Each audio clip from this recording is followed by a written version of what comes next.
Kumusta, Taguro? Eto, okay lang naman, Bangasero.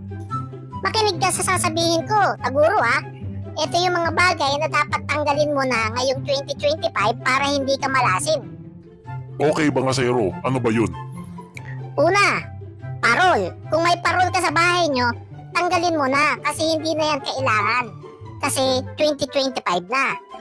Ah, ganun ba yun, Bangasero? Oo, Taguro. Sunod, Christmas tree. Kung meron ka pang Christmas tree, tanggalin mo na kasi hindi na rin yan kailangan ngayong 2025. Ah, okay, Bangasero. Sunod mong tanggalin, Christmas light kasi hindi na yan kailangan ngayong 2025 kasi wala na yang silbi. Ah, tama, kasi wala na yung silbi, kaya tanggalin na yan, Bangasero, no? Oo, Taguro. At ang huli nating tanggalin ngayong 2025 yung talagang walang silbi at yung wala talagang pakinabang. Walang iba kung hindi itong mag-ama na to.